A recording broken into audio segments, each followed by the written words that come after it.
Ah, la bonne musique, c'est le fun, oui.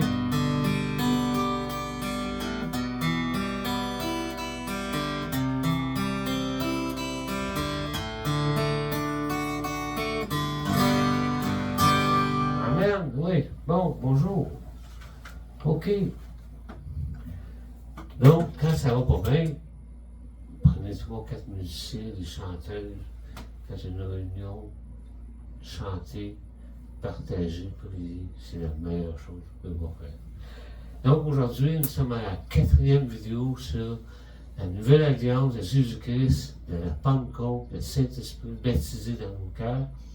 Aujourd'hui, on va voir un chapitre merveilleux, Matthieu 7, qui est le chapitre le plus complet sur les relations humaines dans l'Église, entre les chrétiens et en dehors de l'Église, et tous les prochains que l'on rencontre sur notre chemin.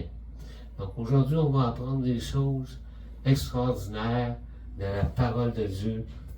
Donc, elle nous surprend à chaque fois lorsque nous l'étudions, on se rend compte que finalement, tout vient de la parole de Dieu. Donc, le programme d'action de la Nouvelle Alliance. Amen. Donc, le chapitre 7 de l'Évangile selon Matthieu est l'un des chapitres les plus complets, comme je viens de le dire, de la Bible sur les relations humaines. Il met les valeurs évangéliques en avant avec une perception surprenante. C'est toi qui vas répondre aux prières qui sont adressées à Dieu. Jésus-Christ compte sur nous. Il a mis le Saint-Esprit dans nos cœurs pour la distribution de cette bénédiction spirituelle. C'est quelque chose qu'on va parler aujourd'hui. C'est quelque chose de très important. C'est le programme d'action du Seigneur qui met l'accent sur la manière de répondre aux besoins des uns envers les autres. Voici l'un des chapitres les plus complets. Dans ce chapitre, nous retrouvons la règle d'or, mentionnée dans Matthieu 7, 12. Tout ce que vous voulez que les hommes fassent pour vous, faites-le de même pour eux. Voici notre participation aux distributions des bénédictions spirituelles du Seigneur. Frapper, ouvrir. Cela prend quelqu'un pour ouvrir. Demander, donner. Cela prend un donneur. Quelqu'un qui cherche a besoin de quelqu'un qui lui réponde. Le Seigneur nous invite dans ce chapitre à être nous-mêmes les distributeurs des bénédictions célestes, celui qui ouvre, celui qui répond, pour être qualifié que si je cherche Dieu, il s'engage d'envoyer quelqu'un pour que je trouve. Il a mis sa foi en nous pour le faire. Ce chapitre brise l'égoïsme de l'homme pour un programme d'action pour l'humanité. Aimer ou périr. Enfin, ne jugez pas, la poudre dans l'œil, le chemin est large, le chemin étroit, la porte large, les faux enseignants, et finalement, notre vie, est-ce qu'elle est bâtie, notre maison de notre cœur, sur le sable ou sur le rocher, le roc de Jésus-Christ. C'est un chapitre qui nous dit, il n'y a aucun homme ou femme qui soit en mesure d'accomplir les valeurs évangéliques par ses propres forces quotidiennement. La seule façon d'y arriver est de marcher selon le Saint-Esprit. Il faut naître de nouveau. Tu peux tout recommencer, balayer ta vie passée et repartir à zéro avec Jésus pour berger. Il faut naître de nouveau. Tu peux tout recommencer, balayer ta vie passée, repartir à zéro avec Jésus pour berger. Le Seigneur est amour, il attend après toi. Est-ce que tu veux marcher avec lui? Tu ne le regretteras jamais. On a énuméré les valeurs évangéliques dans la vidéo 3, donc l'amour, le plus grand don de Dieu, la joie, la paix, etc. Dans la vidéo 2, on a vu comment le Saint-Esprit veut se prendre pour nous rendre semblables à Jésus-Christ. Être sensible sur la manière qu'il travaille dans nos vies. Prochaine vidéo, être sensible à savoir comment le Saint-Esprit travaille dans nos vies.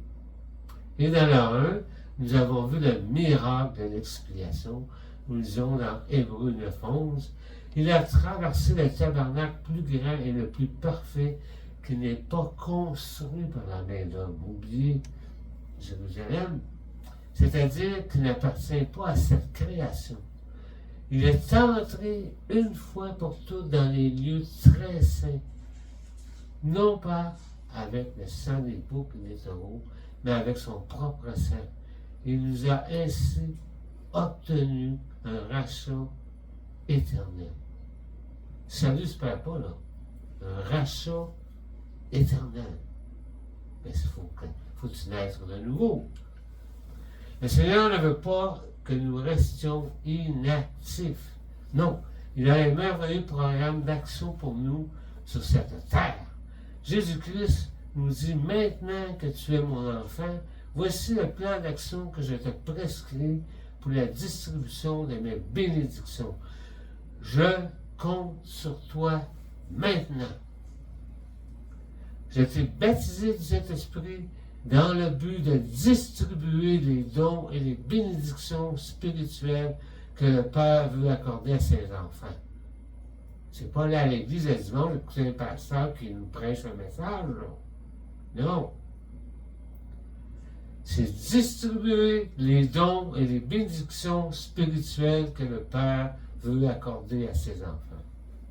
Si tu marches par le Saint-Esprit et non par tes propres forces, l'Esprit Saint va te rendre sensible aux besoins des autres.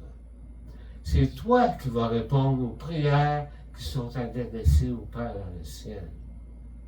Pour ma part, tous ceux qui me demandent des choses, je m'attends à ce qu'ils reçoivent de toi. Dieu dit, quand les gens prient, mais moi, je veux répondre au travers de toi. Le Père promet de répondre aux besoins de ses enfants. De plus, il attend de nous que nous participions au plan d'action, de coopérer à sa distribution. Il y a des laïcs qui le font mieux que des évangéliques. Il y a des laïcs qui le font mieux que des évangéliques. Les infirmières, les professeurs, les docteurs, etc. Qu'est-ce que tu vas répondre? Oui, nous voulons coopérer. Ou merci de m'avoir sauvé, bâtir une maison sur le sable et se promener avec une poudre dans l'œil qui m'empêche de voir. C'est le chapitre 7. Tout est là. Il ne manque rien. Moi, je réponds oui. Oui, je veux participer à la distribution de toutes les bénédictions spirituelles que tu veux donner aux autres.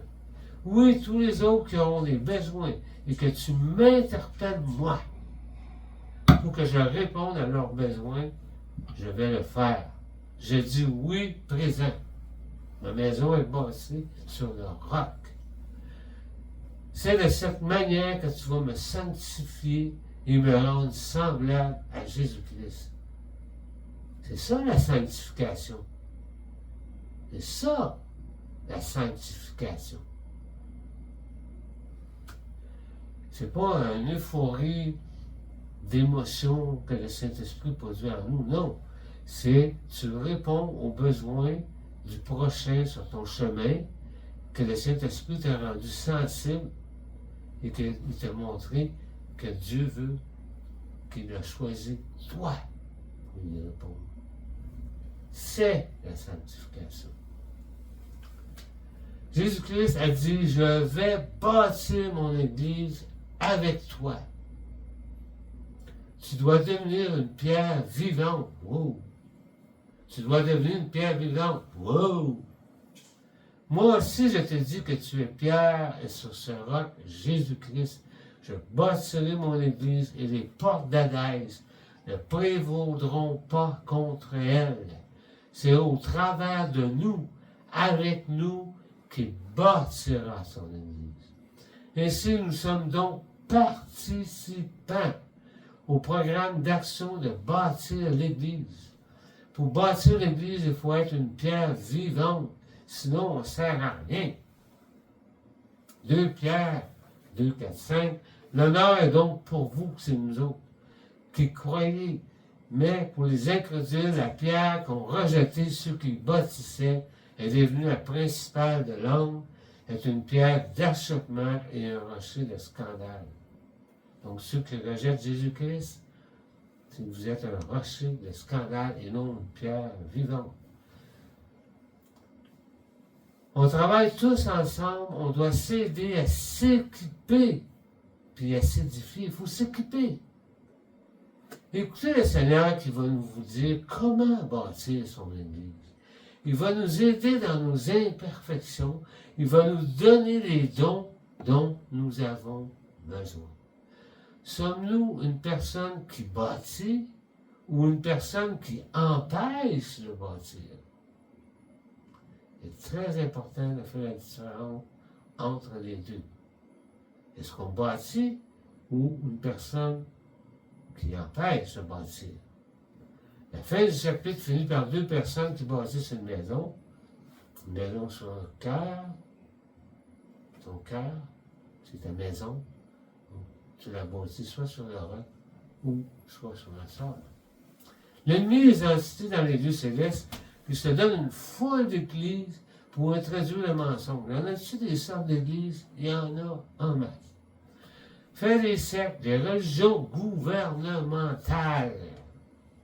En Europe, en quelque part, là, ça commence.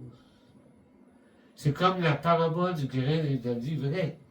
Le Seigneur sème le blé de son Église, et durant la nuit, l'ennemi sème l'ivraie, la fausse Église. Les disciples de Jésus voulaient enlever l'ivraie. Le Seigneur a dit non. Pourquoi que le Seigneur a dit non? J'ai un plan d'action pour vous. J'ai un plan d'action pour vous. Écoutez-moi bien, là. Et le monde verra la différence entre la vraie Église et la fausse Église. C'est pour ça qu'il laisse les religions du monde, les religions gouvernementales. Il veut que l'Église de Jésus-Christ, les pierres vivantes, démontrent que l'Église de Jésus-Christ, c'est la meilleure, c'est la seule et l'unique foi pour l'éternité. C'est la seule qui est basée sur le roc. Nous sommes sur le roc, notre maison est bâtie sur le roc. Est-ce qu'elle va être utilisée pour bâtir l'Église sur le roc de Jésus-Christ ou jetée comme inutilisable ton Église?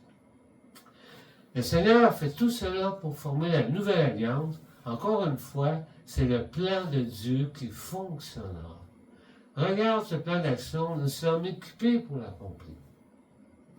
C'est le plan d'action le plus important concernant les relations humaines. Aucune étude, livre psychologique sur ce sujet n'a aucun d'impact positif sur la vie des individus. Frapper, ouvrir, chercher, répondre, demander, recevoir, c'est le programme de l'amour de Dieu. Que si quelqu'un frappe, il compte sur toi pour ouvrir. Si quelqu'un cherche, tu vas répondre à son besoin. Si quelqu'un demande, il recevra de toi. Je bâtirai mon Église et ta maison sur le roc de Jésus-Christ. Aucune tempête ne la détruira. Cette Église se construit avec le Saint-Esprit dans nos vies. C'est notre partenaire. C'est notre partenaire. Qui connaît le plan de construction? Nous avons vu, n'apportez pas des matériaux de construction fabriqués par vos propres efforts humains. Des matériaux spirituels faits de chair humaine. Ma volonté, mon énergie, ma connaissance de la Bible, je vais à l'église, je donne ma dîme, pas de sensibilité au Saint-Esprit. Le Seigneur, sur son chantier de construction, va te refuser. Il va refuser les matériaux que tu lui apportes pour bâtir son Église parce qu'ils n'ont pas été faits avec le Saint-Esprit. Seuls les matériaux faits avec le marché dans l'Esprit Saint sont acceptés. Il y a beaucoup d'églises à seulement un étage en construction depuis des années. Ils sont au lait, ces chrétiens-là. Ils sont au lait, ces chrétiens au lait. Nous lisons dans Hébreux 5, 13, car quiconque est encore au lait et est inexpérimenté dans la parole de la justice. Il n'a pas mis la sensibilité pour reconnaître les besoins de son prochain sur son chemin.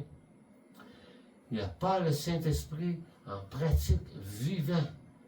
Le Seigneur ne peut l'utiliser. Ni sa pierre pour bâtir son Église. C'est un petit enfant. Quand on visite cette Église, on a l'impression d'être dans une classe d'école du dimanche. La nourriture solide, les valeurs évangéliques sont absentes. Seulement un étage. Le salut, c'est tout. Toutefois, il y a des églises en plein chantier de construction. Les uns travaillent avec les autres. Et tous participent activement. Pas juste ceux qui sont écrits dans l'annuaire d'église sur la première page. Ces églises ont plusieurs étages et il y a beaucoup de joie et d'entraide. Le Seigneur est surprenant, vraiment très surprenant. Imaginez que nous sommes assis dans la roulotte sur le chantier de construction. Nous attendons que le Seigneur nous explique ce plan d'action. Ce plan a été conçu avant la création de l'homme et de la femme. Il a comme but que les êtres humains soient capables d'opérer avec lui et avec les autres hommes et les autres femmes. Ce plan répond à tous les besoins de ceux qui demandent, cherchent, frappent. Il s'attend à ce que nous comprenions le plan. Comment construire une église? Ce n'est pas un lieu fondé sur les modalités d'une élite et de leurs normes. La première page de l'annuaire de l'Église. Mais le Saint-Esprit qui nous demande d'aider les prochains sur notre chemin. Ça, c'est toutes les pages de l'Église. Ne courez pas partout pour répondre à tous les prochains. Attention. Le plus vous allez mourir si vous faites ça. Mourir de fatigue, etc. Seulement ceux sur votre chemin, même les plus désagréables, répondre uniquement à nos amis ne fera pas une maison sur le roc. Il faut naître de nouveau pour y arriver, faire confiance au Seigneur. Donc, il faut répondre aux besoins des gens que le Seigneur nous montre. Hey, lui, là, il cherche, va le voir, il va répondre au travers de toi. Ne pas compter exclusivement sur nos efforts humains. De plus, je suis capable, etc., on l'a dit tout à l'heure, de l'énergie. Tout le monde s'attend que le Seigneur nous dise, premièrement, on entend ça souvent, il faut s'aimer les uns les autres, Dieu est amour. Non, non, non. Dans le chapitre de Matthieu 7 sur les relations humaines, pour contribuer au plan d'action de Dieu, écoutez bien, là, à la distribution des bénédictions spirituelles du Seigneur, il commence ainsi. La base première sur laquelle la construction va faire sa fondation est celle-ci. C'est quoi le premier verset? Ne jugez point, afin que vous ne soyez pas jugés. Voici le premier verset sur le plus grand chapitre sur les relations humaines. Enlève la poudre dans ton œil, sinon tu es un hypocrite. Et ne donnez pas vos pères au perso. Jugez des évangéliques inaptes à recevoir vos bénédictions. Jugez des évangéliques inaptes à recevoir vos bénédictions, ou un évangélique que vous jugez ses dons inaptes à votre Église, une belle grosse poutre est dans votre œil. Pourtant, une paille, c'est petit. Ouf! C'est une manière difficile à comprendre comme première chose à faire avant de construire l'Église. L'esprit de jugement est la marque de l'homme irrégénéré. Tout comme la manie des ragots, médisante, calomnie, commérage, rapporteur, critiquer les autres, salir la personnalité d'une personne pour des péchés passés qu'il a commis et qui ont été pardonnés par le Seigneur. C'est le plus beau travail d'un évangélique pour les entités démoniaques. Tu changes de ville et le pasteur appelle pour savoir qui tu es. Ha ha! Lui a fait ceci, lui a fait cela. Tu es disqualifié automatiquement pour bâtir l'église. Mais non, ça n'a pas de bon sens. La disposition à juger est l'une des formes les plus insidieuses de compensation d'un complexe d'infériorité. Et c'est une forme de maladie mentale. C'est pour cela que dans les 3 premières vidéos, on a mis l'emphase sur naître de nouveau, sauver, du salut du bien mépris. Le Seigneur nous a libérés de l'esclavage, du péché et de la mort. Il n'y a pas de place pour ceux qui veulent construire une église avec une telle attitude, avec la poutre dans l'œil. De plus, juger est un effet boomerang que l'on lance et il nous reviendra par en arrière si nous jugeons. La même mesure, le Seigneur dit, écoute bien, là, la même mesure que tu vas employer, moi aussi je vais l'employer envers toi. Dieu est juste, nous avons tous des personnalités différentes, et le Seigneur en a voulu ainsi. Il a choisi 12 disciples différents pour accomplir sa mission. Chacun a dû travailler ensemble au plan de l'introduction de la Pentecôte, qui était le début de la construction de l'Église. Tu construis l'Église avec toutes les églises locales de ta région, de ta ville. C'est l'Église québécoise évangélique du Seigneur. Nous travaillons ensemble. Et voilà. Quiconque a une poutre est aveugle, à cause qu'il veut juger selon ses propres normes, ses propres valeurs, sa propre justice et sa propre sagesse. Une passe est tellement petit. De plus, celui qui a la poutre qui juge prend la place de Dieu qui juge. Lévitique 19, 17 dit que tu ne haïras pas un homme dans ton cœur.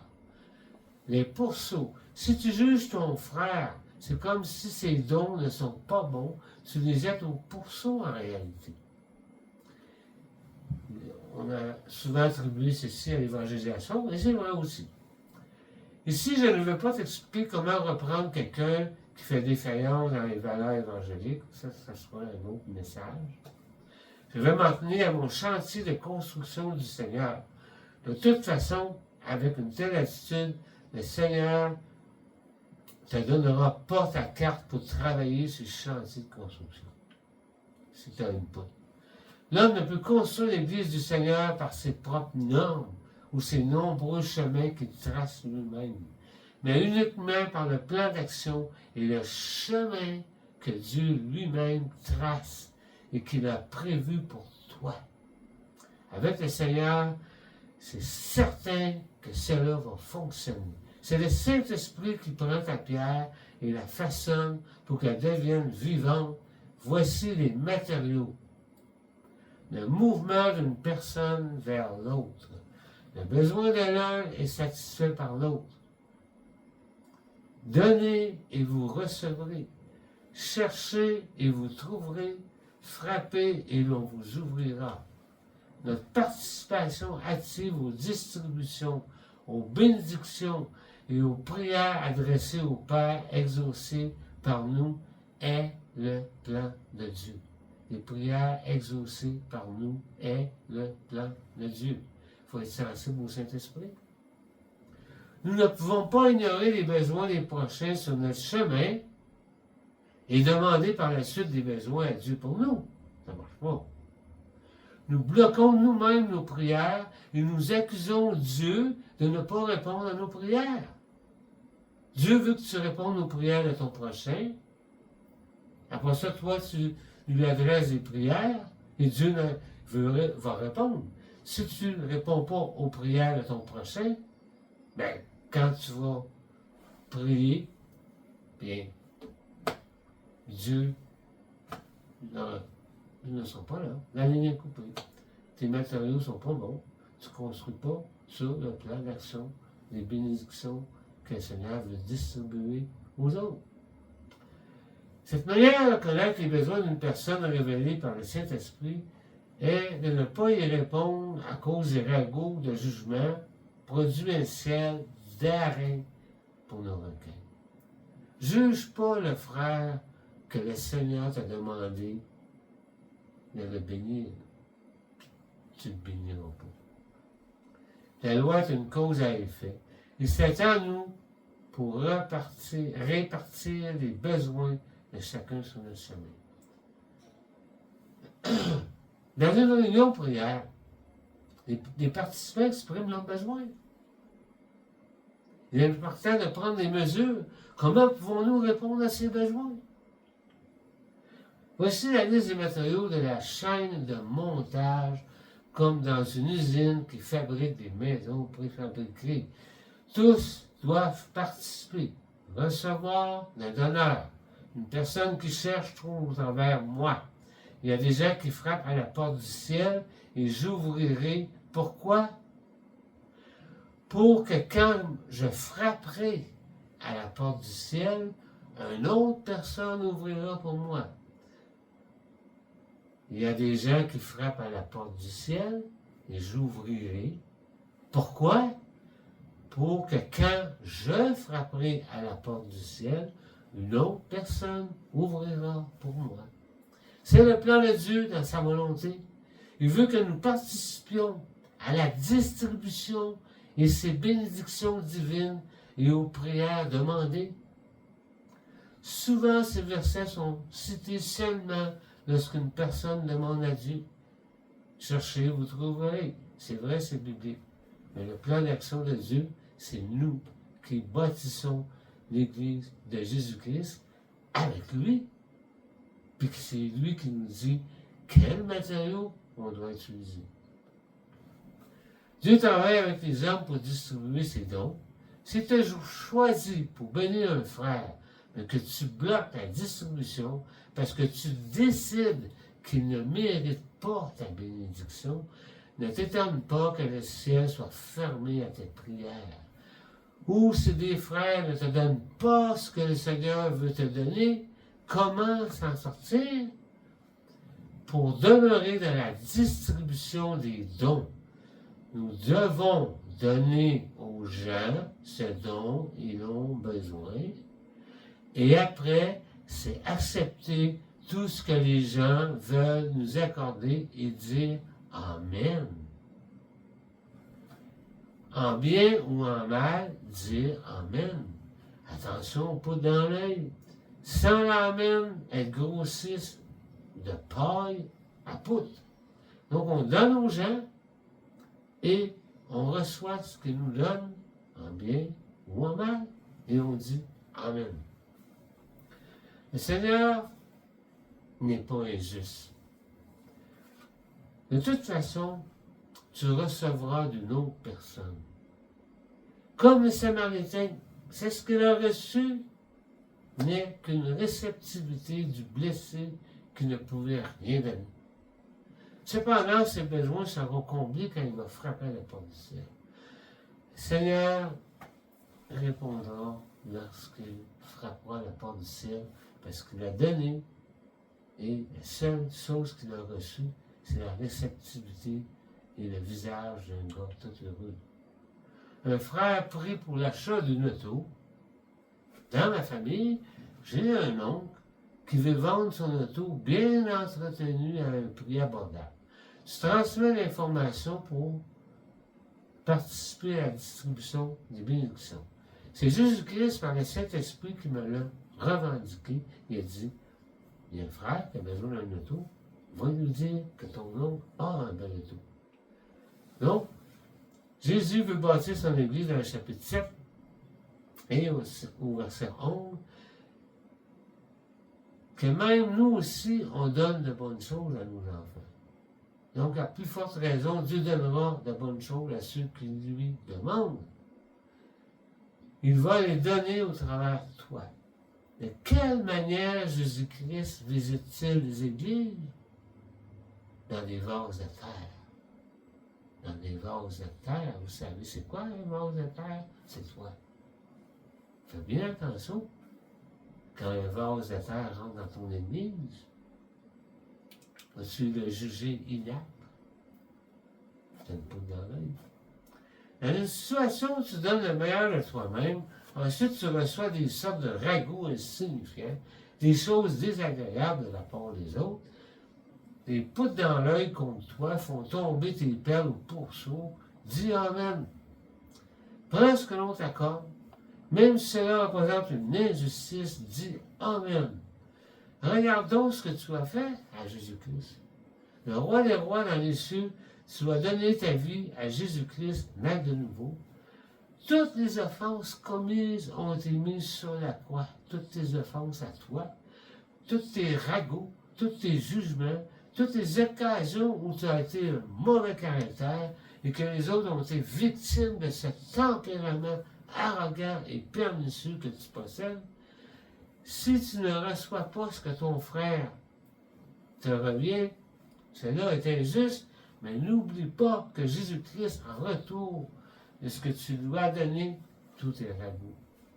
Donc, si tu donnes, que tu reçois des ragots, dis Amen, tu as fait la même affaire au Seigneur sur la croix.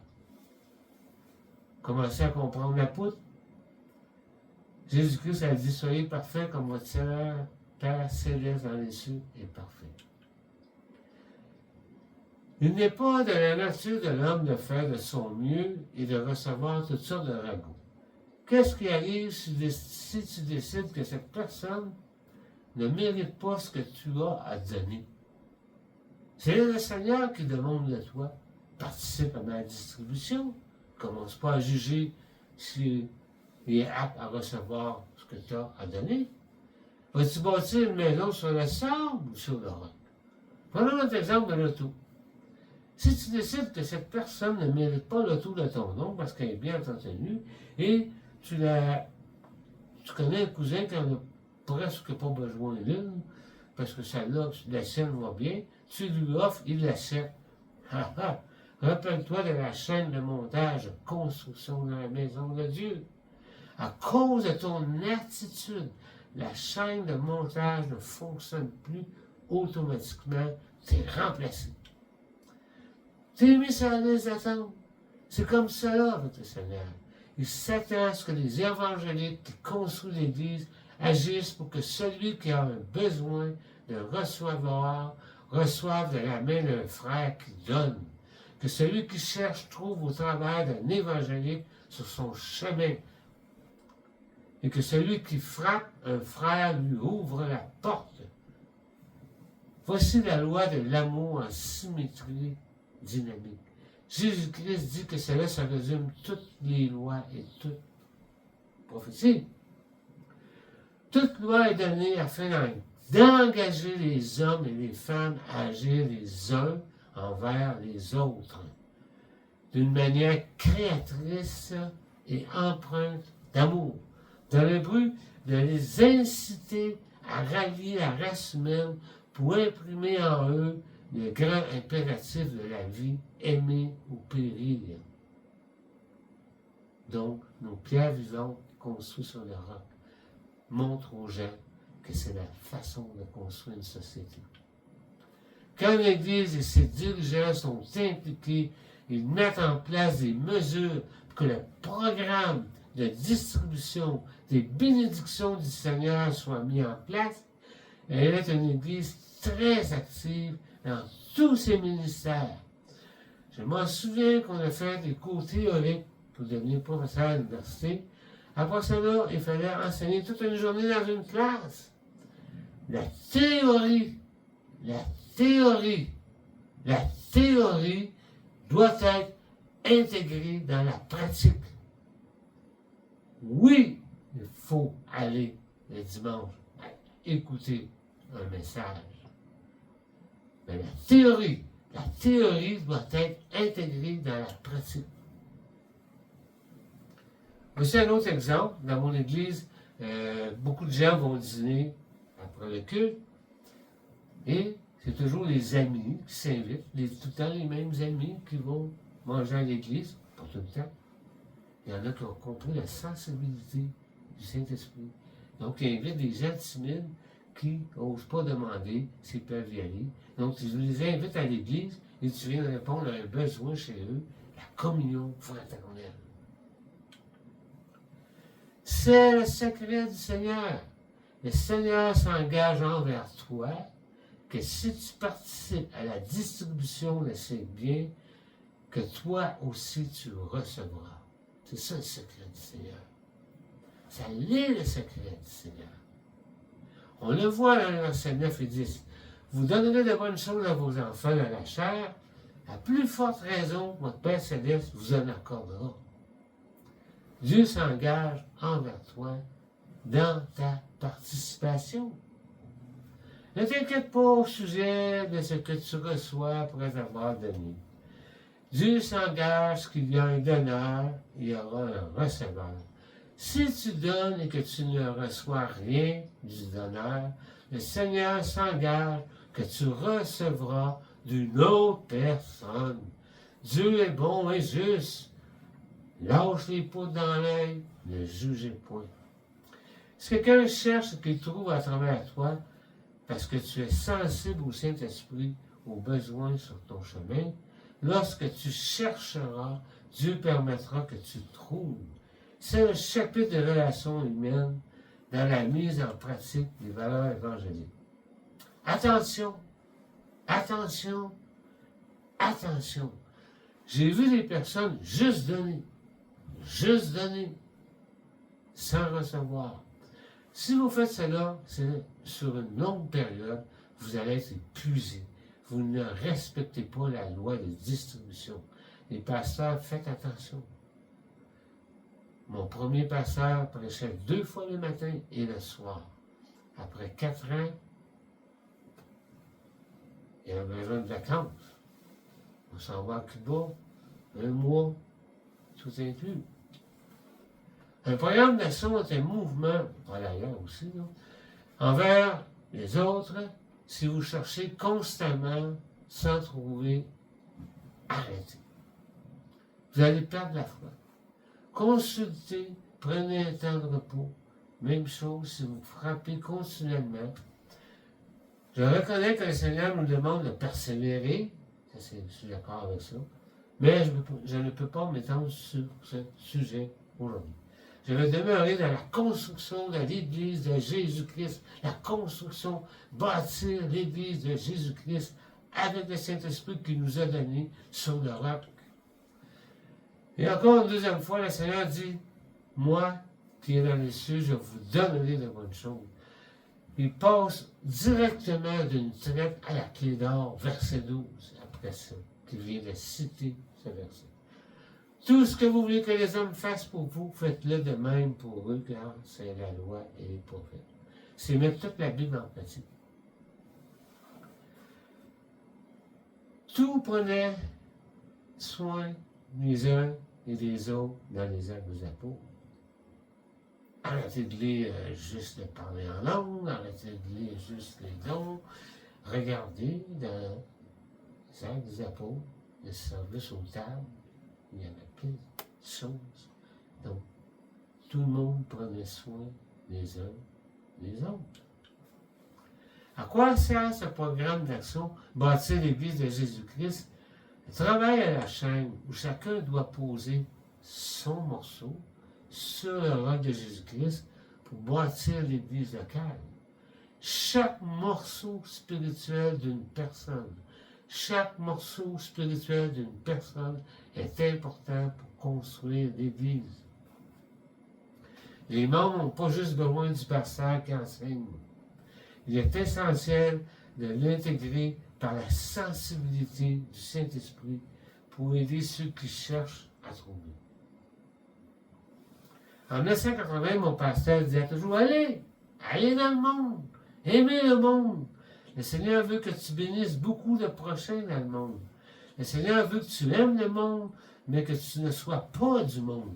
Que tu n'aimes pas les choses du monde, mais que tu aimes le monde. C'est l'évangélisation. Ça fait partie du programme d'action. Ça fait partie des gens qui cherchent et qui veulent trouver comment naître de nouveau.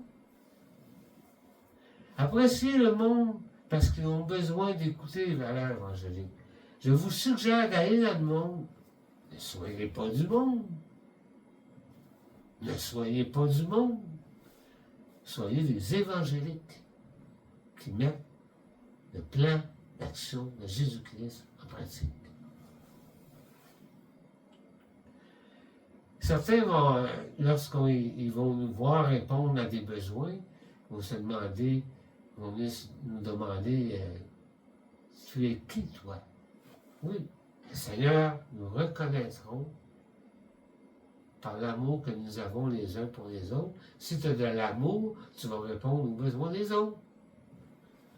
Versets 13 et 14 parlent de porte étroite, d'un chemin qui est large. Nous allons les regarder dans notre thème de distribution des dons de Dieu. Notre vie ressemble à un chemin avec des carrefours giratoires. C'est bien populaire aujourd'hui. Tous les matins, on tourne en rond pour choisir une direction.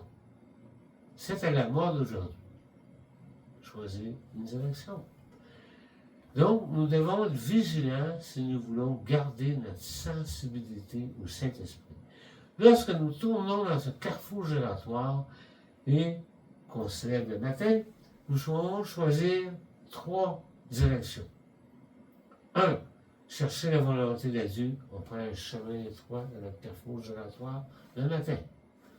Ou la sortie 2. J'ai choisi un chemin permissif aujourd'hui. Bon, c'est pas grave. Le chemin 3, lui, est attirant. Pas de restriction, pas d'exigence. Tu choisis de faire ce que tu veux. Donc, tous les matins, tu arrives au carrefour giratoire et tu choisis un des 3 chemins. La grâce de la Nouvelle Alliance, seul le sacrifice de Jésus-Christ, qui est notre avocat et notre sacrificateur, peut quotidiennement nous pardonner d'avoir emprunté le mauvais chemin aujourd'hui, soit le 2 ou soit le 3. Seul le Saint-Esprit peut nous ramener dans le prochain carrefour giratoire sur le chemin étroit. Le chemin de la volonté de Dieu, c'est la volonté du Père qui, dans son amour, nous interpelle afin qu'aucun ne périsse sur ces dangereux chemins, les 2 et les 3. Voici ce que l'on donnera sur le chemin 2 et 3.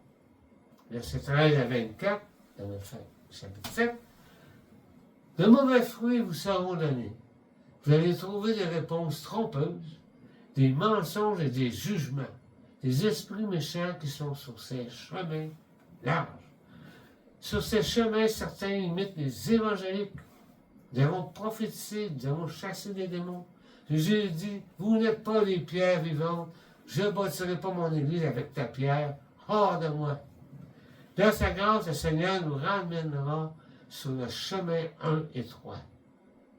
Ce matin, parce que tu n'as pas pris ton café, tu as pris le chemin 2, bien, le prochain carrefour giratoire, si tu es sensible au Saint-Esprit, il va te ramener sur le chemin 1 et 3. Qu'est-ce qui arrive pendant que nous tournons dans le chemin giratoire? Nous rencontrons des gens. Et ce que nous devons faire dans l'évangélisation, c'est de les inviter à prendre le chemin 1 pour une journée.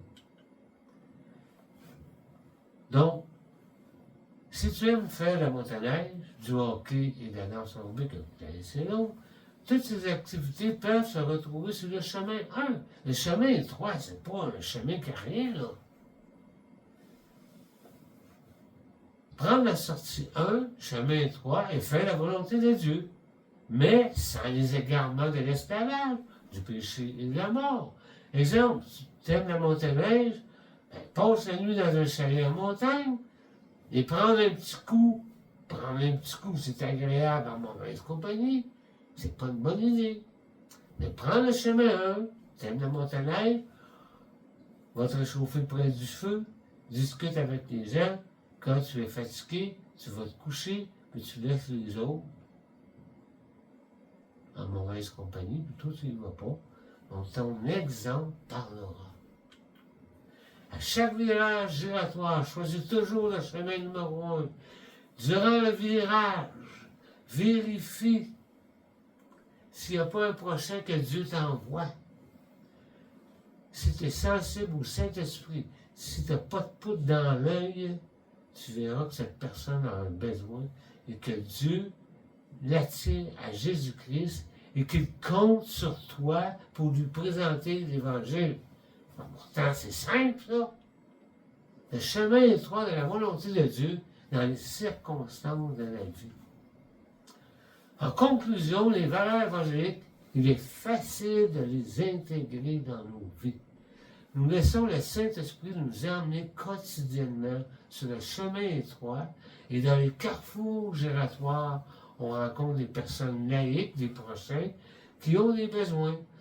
Et on donne ce qu'ils ont besoin et on les invite à venir passer une journée sur le chemin étroit avec nous. Si nous refusons d'accorder ce qui nous est demandé, de répondre à celui qui cherche et d'ouvrir à celui qui frappe, nous devenons un mauvais bâtisseur de l'Église de Dieu entre nous et nos semblables. Nous serons tièdes, perdus, le premier amour mis à part pour Dieu, enlevé. Ta carte de membre est enlevée, va refaire ton cours. C'est quoi bâtir l'Église de Jésus-Christ? Tu n'as pas bien compris. Alors, retourne à l'école, lis ta Bible, c'est écrit dans la parole de Dieu. Donc, recommence à lire parce que tu en as besoin, parce que là, ta pierre n'est pas vivante, pas en tout. Elle a une poutre tellement là, qu'on la voit plus. Dieu peut alors répondre ni à nos prières dans les cas de poutre, parce que nous avons une poutre. Une poutre. Une poutre, c'est bien plus gros qu'une paille, là. Et il nous empêche de voir le besoin de mon prochain. Dieu compte sur moi. Il a mis sa foi en nous pour le faire, ses distributions et ses bénédictions. Jésus révèle que Dieu compte sur moi pour donner quand vous demandez, répondre dès que vous cherchez, ouvrir lorsque vous frappez, à tel point que son Fils Jésus-Christ est autorisé à vous promettre que si vous demandez, vous recevrez, et si vous frappez, la porte vous sera ouverte. Jésus-Christ promet ça, puis toi, tu empêches sa distribution. Bonne chance. Quand tu vas embarquer dans la roulotte pour aller construire la maison de Dieu, il va dire, retourne au cours, ta carte est suspendue. À quelle fin demandons-nous? Nous demandons en vue de recevoir, afin de pouvoir donner au suivant ce qu'il nous demandera. À quelle fin demandons-nous? Nous demandons en vue de recevoir, afin de pouvoir donner au suivant ce qu'il nous demandera. Quel est le motif de notre recherche? Nous cherchons dans le but de trouver, dans le but de pouvoir répondre à la prochaine personne qui cherche. Pourquoi frappons-nous? Nous frappons dans le but de franchir la porte, dans le but d'être prêt à l'ouvrir au suivant qui frappe. Par conséquent, seuls ceux qui connaissent le secret du Seigneur peuvent faire la règle d'or du verset 12, la sensibilité du Saint-Esprit. Pour terminer, vous bâtissez la maison qui sera la représentation de votre maison sur terre. 2 maisons au même endroit, avec les mêmes matériaux. L'un prend la plupart du temps le chemin étroit, bâtir sur le roc, et l'autre s'amuse à se promener sur le large, l'emmener sur le 1, dans le carrefour giratoire, de temps en temps bâtir sur le sable. La même tempête, la même maison, les mêmes matériaux, le même bois, le même acier. Il y a une tempête, il y a une maison qui résiste et l'autre s'effondre.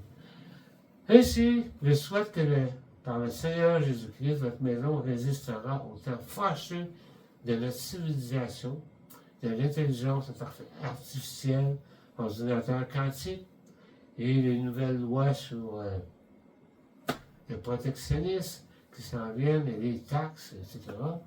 Donc, moi, Jacques Thiboutot de la Beauce, je vous encourage à lire le chapitre 7 de Matthieu et à être sensible au Saint-Esprit lorsqu'un frère a un besoin, puis tu t'en rends compte, parce que le Saint-Esprit veut que tu y répondes.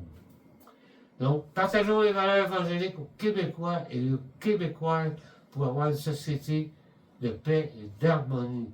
Réveil dans la Beauce, amen, gloire à Dieu, et à la prochaine, 5e vidéo, valeurs évangéliques des Québécois et des Québécoises. Merci de m'avoir écouté. Soyez bénis. Amen.